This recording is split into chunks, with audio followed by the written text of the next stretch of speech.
Hi, this is Jeff Locklear with H&H Color Lab, and this is a video to help introduce you to our new color correction workflow in hhschools. I want to take just a few minutes to explain to you the benefits of the problem we're trying to solve with changing the color correction.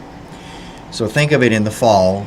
Obviously, when you create a project for a school, you're going to place multiple orders from that project. And most likely those multiple orders are going to have a variety of different images in it. You're going to be ordering proof plans, perhaps service items, and packages. Some of those orders are going to be ID cards for just the staff. Some of them are going to be packages for just the staff. Sticker pages that are just the students. Packages that are for students and staff. So you can see we can get a wide variety of subject images in all these different orders. If you're ordering color correction from us, every time you send in one of those orders, it has to go through the color correction steps here in the lab. That service time is built into those products, but again, we're handling those images that we've already seen and we're color correcting them at different times along the way when you're placing all these different orders. So we want to try to improve that process of when we handle those images and how we do the color correction so that we can help the studios gain some efficiencies in getting their orders through the lab when they're ordering color correction. So what I'll do next is let's go ahead and look at creating a project and how we've made those changes and where we've made those changes for color correction, and I'll explain it again in a little bit greater detail. First thing you need to be aware of is that the color correction setting is now on the project setup screen. We've moved color correction from the order level, or what you had to do previously is every time you placed an order you had to select the color correction for that particular order.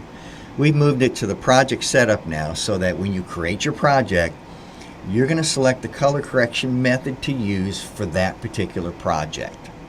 The other thing to keep in mind is that this color correction workflow, you gain the benefit of it by also using it in conjunction with high-res pre-upload. So think of the workflow in these terms. When I create a project now, I'm going to select it for high-res pre-upload. It's a school project. I'm going to be reordering from these images multiple times. And I'm also going to select my color correction. So come in and in this case, I'm going to select standard. And the next step would be to import my data, import images, go through and do all my editing, that sort of stuff. Then before I can place any orders, I'm going to have to high-res pre-upload the images in the project to the lab. That's always been that way. There's no change as far as that's concerned. So I'm going to high-res pre-upload 500 images in this project. Then I'm going to place my very first order, and this order can be a package order, a service item order, or a proof order. But that first order is going to be for staff ID cards, and I'm going to order from 35 staff members. Now keep in mind, I preloaded 500 images. When I create that order for those staff ID cards, when that order comes into the lab, it's going to trigger our system to pull all 500 images out of the archive, and we're going to do color correction on them at the level you've selected, if you've selected color correction, to all 500 images, in this case at standard color correction. Even though we're only ordering from 35 of the images, we're going to get the color correction done up front so it'll be consistent, and again, the color correction is done. We don't have to do it again later on. Then we'll create the order for the service items, deliver that. You can turn right around now and order from a different set of images, or more images, all of the images perhaps, for packages. The order comes into the lab, the color correction is done, so it can flow through that process a little bit faster, a little bit more efficiently, because we're not always recolor correcting the images. Chances are we're going to color correct a lot more images than you're ordering from, but it helps us to get a leg up and get the process going on this color correction. The thing to keep in mind is, like I said, this has to be done in conjunction with high-res pre-upload. Okay? So let's go ahead and cover some of the other aspects of what it means for the color correction to be set at the project level. Okay, so let's think about now selecting the color correction at the project level and what that means. So the benefit is we're going to use high-res pre-upload. We're going to select our color correction. At some point in time when that first order is placed, the color correction is going to be done for all of the images in the archive so that we can gain some speed efficiencies when it comes to placing all the reorders for that particular project. What that means then is when I set up my project and I select my color correction, I need to be aware of I'm selecting the color correction to be used for this project for all subsequent orders from this point on. So be sure you're selecting the appropriate color correction. If it's economy, then we're not doing any color correction for you. It doesn't really matter. Most people are going with standard, so they'll select standard color correction. You have to use this in conjunction with high-res pre-upload, like I said, to gain some benefit from us doing color correction of all of the images.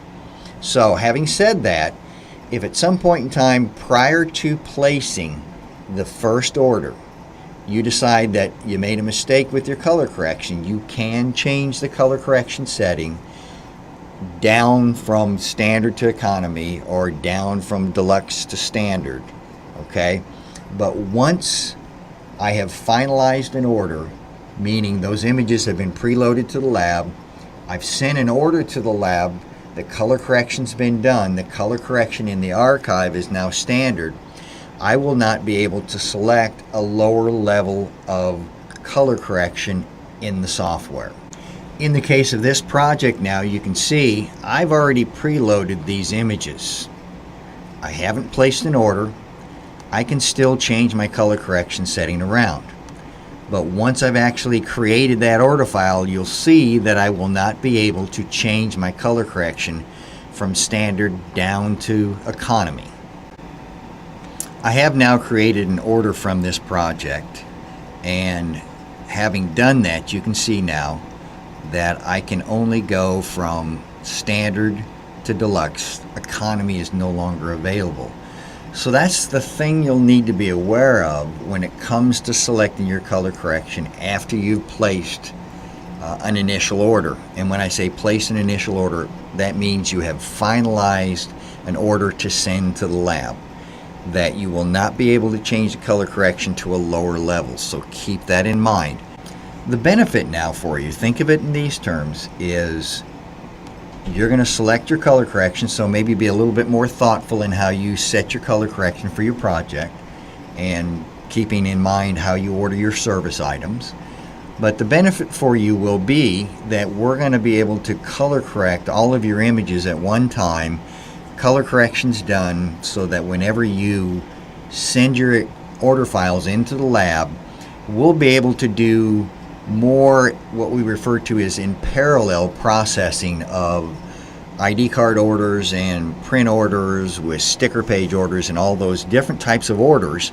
They won't have to wait on each other for color correction because color correction is now done, so they can flow through the lab in a more parallel type of a process so that we can get those orders completed and to you as quickly as possible.